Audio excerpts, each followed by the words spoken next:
Здравствуйте! В эфире новости Татарстана, в студии Даяна Саитова. И начинаем с истории ТССР. В этот день, в 1958 году, Юдинский район стал Зеленодольским. Сейчас он один из крупнейших районов республики. В его составе 104 населенных пункта. В этот же день, 3 года спустя, находясь на гастролях в Париже, солист балета Рудольф Нуриев отказался вернуться в СССР. Тогда он стал одним из самых известных невозвращенцев. Нуриев смог приехать на родину только в 1987 году. С этого момента ежегодно в Казани на сцене оперного театра проводится международный фестиваль классического балета его имени. Это событие прошлого, сейчас о главном на сегодня.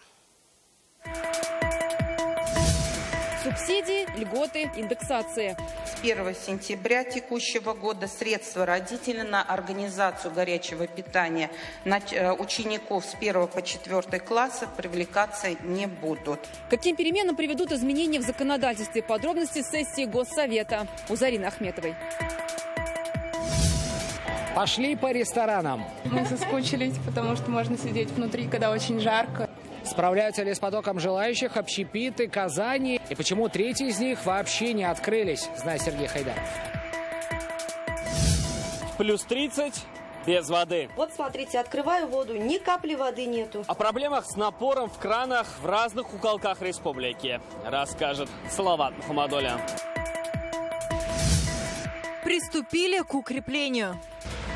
Данные работы связаны с необходимостью защиты сельских поселений.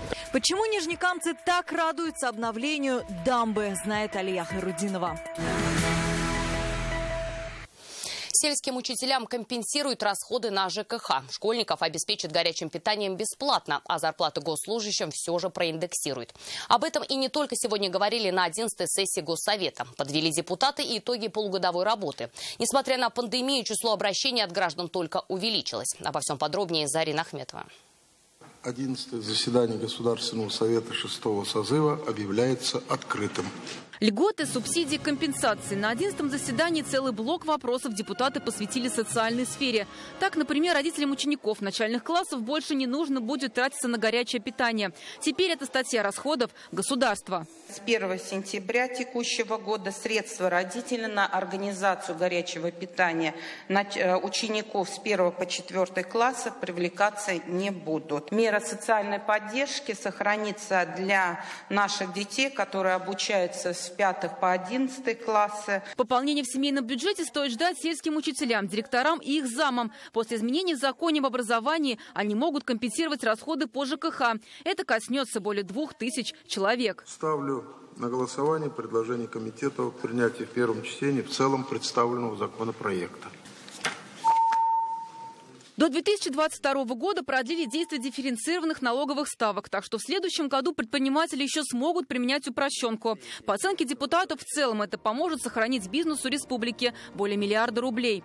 Также сегодня сообщили, что границы Казани могут расшириться. 6 участков Матюшинского поселения в Лаишевском районе планируют перенести в ведение столицы. Были проведены публичные слушания, на которых население одобрило изменение границ, приняли положительные заключения. Будет многоэтажное строительство, одноэтажное или какое?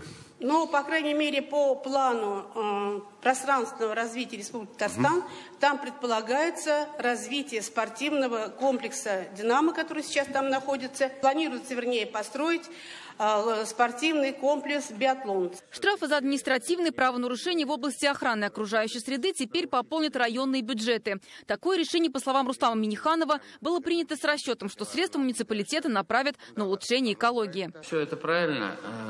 У нас же оно и так шло. У нас должна быть у муниципалитетов экологическая программа, а министерство должно программу согласовывать. Они должны это все-таки внимательнее работать с нарушителями. Из 30 вопросов, вынесенных на рассмотрение, 1 сняли. Он касался отмены индексации зарплат госслужащих. Президент Татарстана нашел дополнительные средства, чтобы повысить оклады работников госструктур. Я снимаю с рассмотрения вопрос номер 5 по причине изыскания президентом Республики Татарстан Миниханом Рустамом Нургалиевичем дополнительных финансовых средств для индексации заработной платы госслужащим в текущем году. Пандемия и самоизоляция не сбила режим работы депутатов. Подводя итоги полугодия, спикер парламента отметил, связь с гражданами не прерывалась. Более того, обращений стало только больше. Поступило 1916 обращений. На приеме побывали официально принято 72 человека. Граждан традиционно волновали вопросы социальной защиты, деятельность органов госвласти и местного самоуправления, занятости, трудоустройства, ЖКХ, медицинского обслуживания. Это было последнее заседание Госсовета в этом полугодии. Сейчас депутаты уходят в отпуск на 20 дней. Но после их ждет большая работа по приведению в соответствие республиканских законов после принятия поправок в Конституцию. Зарина Ахметова, Рамзиль Гарипов, ТНВ, Казань. У одних полная посадка, другие приводят в порядок залы, третьи вообще не открылись после пандемии и пытаются продать бизнес. Глотком воздуха для владельцев ресторанов и кафе стало разрешение правительства Татарстана открыть заведения. Кто-то из них выживал за счет доставки, некоторых спасла финансовая подушка, но треть столичных заведений уже сейчас история. Почему рестораны ждет суровая осень, узнал Сергей Хайдаров.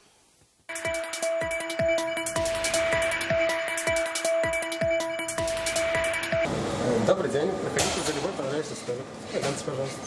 Приветливый персонал нас провожает в зал кафе, где уже много посетителей. Они наслаждаются любимыми блюдами, коктейлями и признаются, что скучали по таким вылазкам. Потому что можно сидеть внутри, когда очень жарко, и, в принципе, тут гораздо более комфортно, чем на улице в такую погоду. К открытию кафе здесь готовились как к битве. Во-первых, за посетителей, во-вторых, против коронавируса. Весь персонал в масках и перчатках, а гости не контактируют друг с другом. В этом заведении через стол можно увидеть вот такую вот табличку «Зарезервировано». Но это не значит, что здесь кого-то ждут. Наоборот, этот стол заказывать нельзя. Все-таки социальная дистанция, гости должны сидеть в 1,5 метрах друг от друга.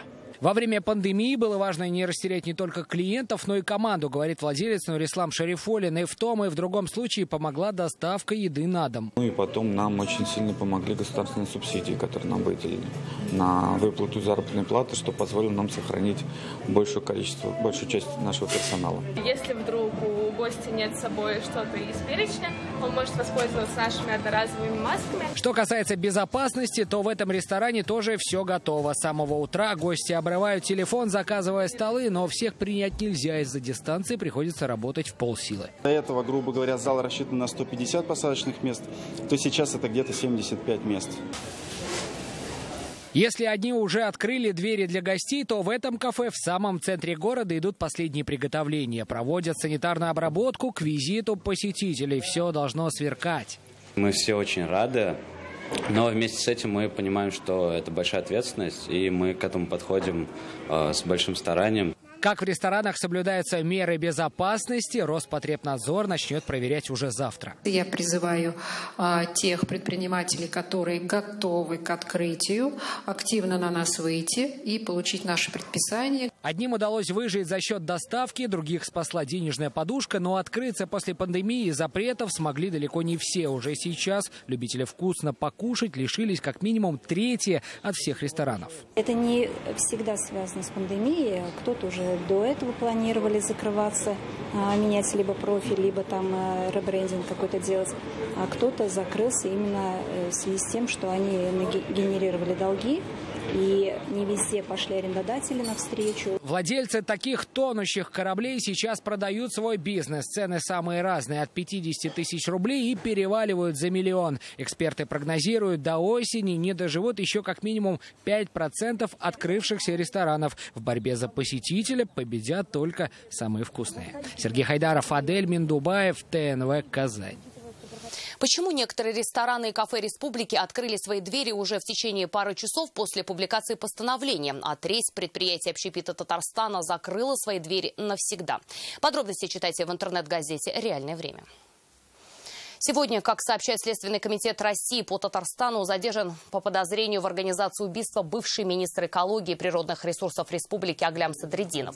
По версии следствия, в 2003 году подозреваемый, являясь главой Буинского района, организовал убийство жителя этого же района. Поводом послужила активная гражданская позиция потерпевшего. Он жаловался на руководителя в различные инстанции. Для совершения убийства подозреваемый по материалам дела обратился к участникам казанского преступного сообщества «Квартала». Последние за вознаграждение вознаграждение в 180 тысяч рублей и совершили убийство мужчины.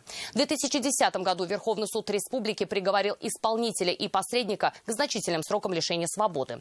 Данные о причастности Агляма Садриддинова, как сообщает Следком, были получены только сейчас. В ближайшее время следствие обратится в суд с ходатайством об избрании в отношении подозреваемого меры пресечения в виде заключения под стражу. В Татарстане сегодня подтвержден 26-й случай смерти от COVID-19. В Челнах скончался мужчина 49-го года рождения. Всего за сутки в республике подтверждено 33 новых случая заболевания коронавирусной инфекцией. Все контактные. Больше всего заболевших в Казани подтверждено 18 случаев. На втором месте Высокогорский район, там 3 человека. Следом идет Сабинский, 2 заболевших. Всего в Татарстане зафиксировано 5126 случаев COVID-19. У 3 медицинских работников Васильевской районной больницы обнаружен COVID-19. Об этом сегодня сообщил замминистра здравоохранения республики Владимир Жаворонков. Напомним, накануне стало известно, что больница закрыта. Как сообщили журналистам, в среду в учреждении был всплеск ОРВИ. Сегодня диагноз коронавирус подтвердился у медиков. Мы подтверждаем действительно 3 медицинских работника с диагнозом COVID+. Остальные все сотрудники были уведены на самоизоляцию домой, на контролируемых состояния, контролируемые симптомы и так далее. Но, однако, это, как я уже говорил вчера, не отражается на оказании помощи. Все пациенты, нуждающиеся в лечении, маршрутизированы в Зеленодольскую ЦРБ. Жаркое лето без воды. В такой ситуации оказались некоторые жители Казани, Лаишевского, Пестричинского и Буинского районов. Проблема везде одна – перебои с водой. Однако решения предлагаются разные. Какие они и куда испарилась живительная влага, разбирался Салават Мухаммадулин. За водой 5 раз с этой бочкой ходим. С риском для жизни. Вот по такой трассе мы перебегаем. Через по несколько раз в день. Воды нет ни днем, ни ночью. Терпения у них уже нет. Все кипит, кроме воды. Все потому, что ее этим летом у жителей улиц с 1-й Залесной по 7-ю нет. Вот смотрите, открываю воду, ни капли воды нету. Ильсия Рахматуллина – многодетная мама. За водой в семье ходят через 2 3-полосные дороги на Каонку. Хватает попить и умыться. А стирки здесь практически забыли. В прошлом году лето было дождливое. Если лето дождливое, то люди огород не поливают. У нас хоть по каплям, хоть по ночам мы ее можем еще как-то набрать, если есть дождь. Но если дождя нету, все, мы мучаемся. Проблеме, по словам жителей, уже не 1 и не 3-й год. Они предлагают уже свои решения. Вот здесь, вот Красный дом. Кирпичный, да? Кирпичный, да. Здесь нет воды. А соседний дом, там есть вода. Если бы нас там соединили, проблем не было бы. Обращались, приходили с водоканала. Они говорят, хорошо, подумаем. И уже лет 5, наверное, как они думают. Когда будет решение проблемы с напором воды? С этим вопросом мы обратились в водоканал. Снабжение по данным улицам построено стихийно, самими жителями, без проектной документации и гидравлических расчетов. Требуется строительство сетей водоснабжения общей протяженностью более 900 погонных метров с увеличением диаметра водопровода. Ориентировочная стоимость данных работ составляет более 9 миллионов рублей. Необходимо определить источник финансирования. Без воды сейчас сидят и несколько улиц в селе Каипы Лаишевского района. Зимой перебои с водой. И вот сейчас летом вообще нет воды. Огород потрескался. Детский садик не работает. Говорят, не хватает, водонапорная башня не успевает набираться. Проблему здесь планируют решить в течение месяца с помощью республиканской программы самовложения и гранта. В этом году мы выиграли грант 1,5 миллиона рублей. И на эти деньги сейчас мы все деньги направляем на ремонт водопроводных сетей. И деньги по самовложению, которые смогли собрать. Руки мы моем так. Если набрали воду, то хорошо. Если нет, то идем на родник. Напомним, на этой неделе мы уже рассказывали о перебоях с водой на улице Полевая в селе Богородское. Хотя здесь дома все новые, только вот сети не обновленные. Рассматривается возможность увеличения лимита средств по программе «Чистая вода», да, республиканская программа, на поиск новых водоисточников. Мы объективно понимаем, что население будет расти. Прежде нам необходимо обновить устаревшие сети, чем мы на сегодняшний день и занимаемся. Как поливной сезон начинается, у нас мучение с водой. Ночью дают иногда. В 2-3 часа ночи я уже могу включить стиральную машину. Проблема с водой и в Буинске. В дома на некоторых улицах она приходит только ночью. Сейчас здесь устанавливают дополнительные насосы. Жители активно поливают свои огороды вечером. То есть шланги, образно говоря, которые находятся внутри домовладения, кладут в огород и присвоят воды. Давление воды в водонапорных башнях резко падает.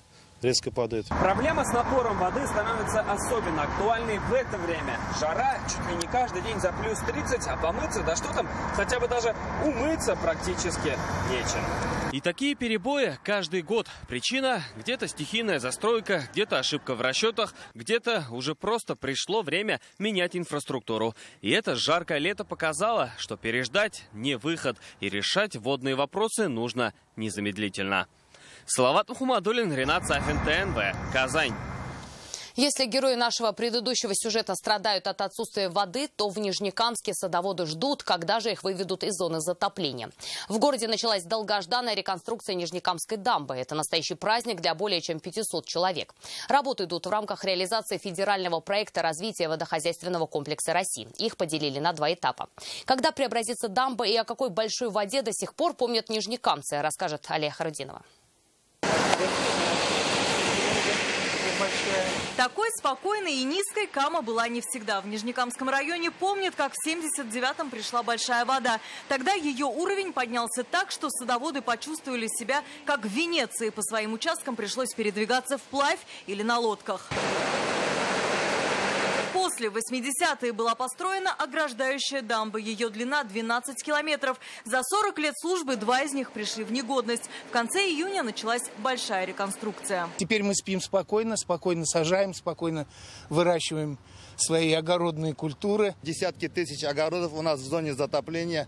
Поэтому я думаю, это очень хороший проект. Большое спасибо всем, кто это начал, кто возможность такую дает для садоводов. Сам проект реализуется в рамках федеральной программы развития водохозяйственного комплекса России Министерством экологии Татарстана. Рассчитан он на 2 года. Общая стоимость работ без малого 1 миллиард рублей. Из них почти половина из бюджета республики. Уровень воды в реке у нас постоянно колеблется.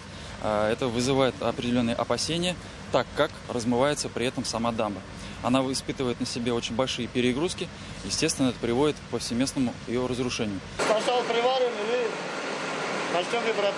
Сейчас устанавливают шпунты. Это основа берегоукрепительного сооружения. Другими словами, водные сваи. Общее количество шпунтов превысит 4000 штук. В данный момент погружены 8-метровые сваи, 10-метровые и после определенной точки будет 12-метровые шпунты. Второй этап начнут в следующем году. Тут, по словам специалистов, главное не нарушить природный баланс. Именно поэтому во время нереста работы останавливаются. Алия Хайрудинова, Рамиль Закиев, ТНВ, Нижнекамский район. Это новости Татарстана, и смотрите далее. Ни одного крупного пожара за 10 лет. Возгорание, может, и факельное горение, техногенные объекты тоже у нас высвечиваются. Какие технологии используют лесные пожарники и готовы ли они к чрезвычайным ситуациям, увидела Юлия Муратова. Собирают вершки, оставляют корешки. Сушим, заготавливаем. В Татарстане массово собирают лечебный чай. Где это можно сделать, а главное, для чего? Узнал Рамиль Шайдуллин.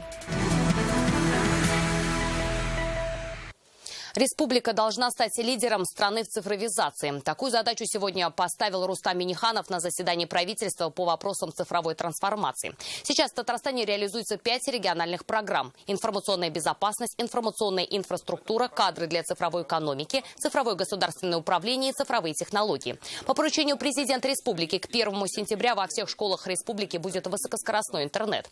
На совещании Рустам Минниханов предложил составить рейтинг уровня развития цифровизации в каждом министерстве и ведомстве. Мы должны брать отметку лучших. Если мы лучшие где-то случайно по стране, тогда надо смотреть лучших в мире, стремиться к ним, пока хотя бы лучшими стать в нашей стране. В течение года мы не сможем, но в течение 3 лет такую задачу мы должны поставить. Современная спецтехника и новые технологии. Сегодня журналистам показали, как работают лесопожарные станции. Всего в Татарстане их более 20. То, что техника справится с огнем, убедилась Юлия Муратова. Струя воды, электрические моторы, водяной насос. Так, с помощью пожарной мотопомпы тушат возгорание, используя местный водоем. Сейчас вместо него резервуар. Воду забирают и используют для тушения даже на больших расстояниях. Вот этот зажигательный аппарат, он используется при сильных лесных пожарах пускается встречный огонь к идущему пожару. И тем самым распространение огня, площадь уменьшается. Сегодня на Лаишевской пожарной станции 4 автоцистерны. Последнюю приобрели 2 года назад. Парк постоянно обновляется в президентской программе. А для труднодоступных мест в лесничестве используют гусеничные бульдозеры. При крупных пожарах лесники находятся на месте тушения по несколько дней, поэтому там же они экстренно разворачивают специальный штаб. Как правило, это вместительная палатка армейского типа для летнего использования. Здесь одновременно могут расположиться не менее 10 человек. У каждого есть свой специальный мешок. Но для мониторинга ситуации здесь же можно разместить и специальное оборудование. Стол показывает у нас температуру, время, давление, и он оснащен автономным аккумулятором для питания ноутбуков и других подключаемых к электричеству оборудований. Мы работаем во всей территории Татарстана. В обычных условиях мониторинг происходит на лесопожарной станции. На экране обозначены точки с повышенной температурой. Сейчас таких около 500. Что это, пожар или горение на ТБО, специалисты выясняют в течение 10 минут. Если требуется там помощь, да, обычно они созваниваются с главой сельского поселения, и в МЧС они дальше передают информацию ЕДДС. ЕДДС сразу своим передает информацию и выезжает на место, тушит. При необходимости лесничие тоже могут помочь. Если пожар подтвержден, на место доставляется спецтехника и оборудование. У нас имеются шансовые инструменты, это лопаты, грабли, различные канистры для воды, для питьевой воды, канистры для горюче-смазочных материалов. То есть большая разновидность мотопомп для тушения. Лесопожарная станция 3-го типа расположена у нас. Сейчас мы находимся в Лаишевском районе, здесь, в Кайбицком районе. Всего в республике 5 аналогичных станций, 20 станций 2-го типа. Разница в укомплектованности. Благодаря такому оборудованию в Татарстане за 10 лет не было ни одного крупного лесного пожара. Юлия Муратова, Алмаз Зиединов, ТНВ, Лаишевский район. А снится им трава у дома. Селяне республики вышли на сбор лекарственных трав. Как раз в эти дни сезон душицы и зверобой. Их засушат на зиму и изготовят лекарственный чай. Руководит процессом Татпотребсоюз. Как собирают зеленое богатство, увидел и Рамиль Шайдулин. Стебель к стеблю, цветок к цветку. Так формируется полноценный букет. Эту душицу работникам райпо нужно успеть собрать еще до вечера. Они приехали из Алексеевского района. Впереди дорога до дома. Сегодня первый день выехали. Собираем, каждый год приезжаем. Сейчас мы уже, наверное, собрали 80 пучков приблизительно таких. Здесь, в Лаишевском районе, сегодня собирают душицу и зверобой. Как раз в эти дни идет цветение. Собери сегодня, и зимой от таких трав будет больше пользы. Каждый вид собирается по своему календарному плану. Например, февраль, март у нас собираются береза и сосновые почки, июнь зверовой, душица. Любой человек может себе зарабатывать деньги в каком-то количестве. Школьники могут заработать, пенсионеры. Кроме этого, в работу активно включаются самозанятые и селяне. За работу получают деньги. Говорят, что за сезон можно заработать до 100 тысяч рублей. Травы собирают, отбирают и аккуратно укладывают. Связываем по 2 штучки, вот как они вот у нас вот здесь это вот, вот, чтобы развешивать удобнее на веревке или на трос. Сложно поверить, но потом собранные охапки превращаются и вот в такие маленькие пирамидки. Такими их делают на предприятии по производству лечебного чая, чтобы травы из Татарстана оказались на столах по всей России. Травяные чаи из душицы, мелисы, зверобоя и десятков других видов трав делают здесь же, в Лаишевском районе. Сегодня забита половина складов фиточая теми самыми полевыми травами. Это то, что для нас заготавливают фермеры, ЛПХ, КФХ. Все это собрано в этом году, то есть это урожай этого года. Дальше чай окажется на прилавках торговых сетей. Уже 5 лет фабрика поставляет их по всей России. Татарстанский фиточай особенный. В нем много трав, да и собран он вручную и с душой. Рамиль Шайдулин, Марат Зайдулин, ТНВ, Лаишевский район. Хочешь знать татарский язык? Приходи на набережную озера Кабан. Именно здесь, под Старой Ивой, на красных скамейках уже второй раз собираются те, кто хочет выучить язык или просто его послушать. Прямо сейчас под тенью самой известной ивы набережной озера Кабан находится и наш корреспондент Алия Хайрудинова. Алия, много ли участников и о чем сегодня разговаривали? Даяна, добрый вечер. Это действительно, наверное, самое лучшее завершение рабочего дня, когда ты стоишь на набережной озера Кабан под тенью и вы вдыхаешь вот этот вот свежий воздух. На самом деле, то, что Казань снимает ограничения, заметно. Очень много отдыхающих, и отдыхают не просто так. Под той самой знаменитой ивой на красных скамейках сегодня собираются те, кто хочет выучить татарский язык или как-то его усовершенствовать. И здесь на самом деле собираются не более 15 человек. Все из-за эпидобстановки. И сейчас мы поговорим с организаторами. И каждый раз, кстати, меняют спикеров. Скажите, пожалуйста, кто ваши ученики, почему они сюда приходят? Ученики на самом деле очень разные люди. Это и взрослые, и молодежь. Они в основном приходят, чтобы понимать татарский язык на улице, разговаривать с родственниками, например. И для многих это действительно очень актуально. А вот с такой разной аудиторией тяжело находить общий язык? Вы знаете, когда есть такое желание изучать татарский язык, я думаю, что никакая обстановка ничего не помешает, и атмосфера будет и есть самая дружелюбная. Вот, это, в принципе, ответ на все вопросы. Принять участие на таких уроках может каждый. И продлится вот это вот все как минимум до осени. Дальше все будет зависеть уже от небесных канцелярий. Но самое главное, нужно записаться. Запись открыта на странице в Инстаграм «Набережное озеро Кабан». Даяна, мы остаемся здесь, изучать татарский язык, совершенствуйте его. А я передаю слово вам. Спасибо, Алия. А у нас на этом все. До встречи.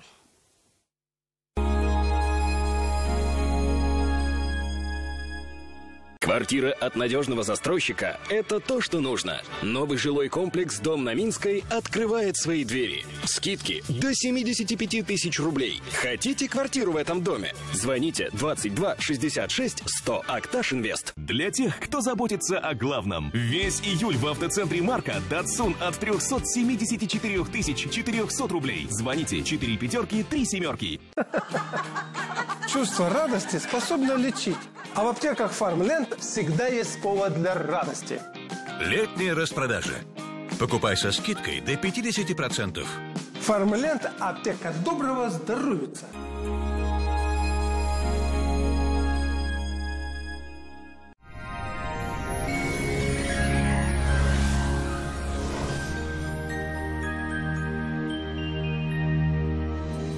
Здравствуйте! Вы смотрите прогноз погоды на ТНВ.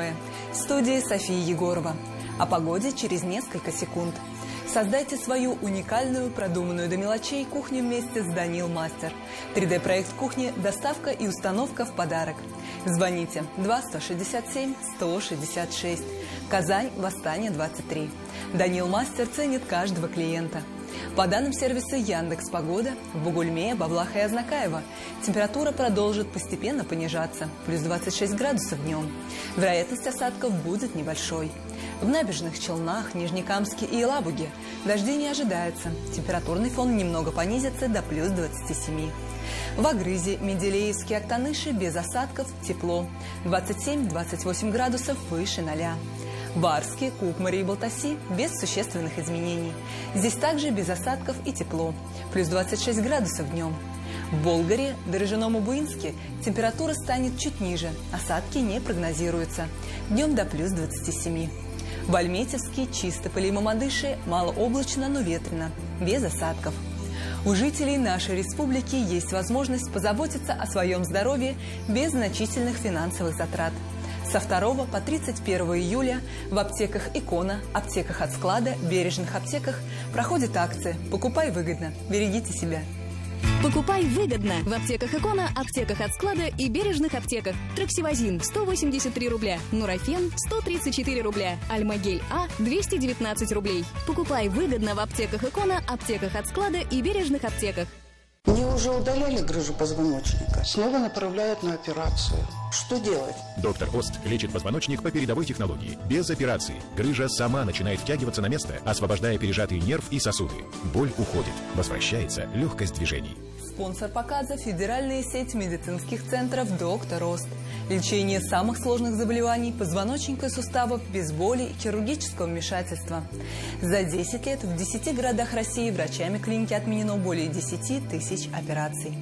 В Казани будет малооблачно, вероятность осадков небольшая. Ночью около 17 тепла, а днем температура около 26 градусов выше 0. Ветер западный, умеренный до сильного. Атмосферное давление 753 мм ртутного столба. Влажность воздуха 43%. Магнитное поле Земли спокойное. Полгода ипотеки за счет застройщика. Квартиры в Казани от Акбарсдом. Дом там, где мы. Подробности по телефону в Казани 295 47 и на сайте akbars-dom.ru. Полгода ипотеки за счет застройщика. Квартиры Акбарсдом. Дом там, где мы. Телефон в Казани 295 77 77.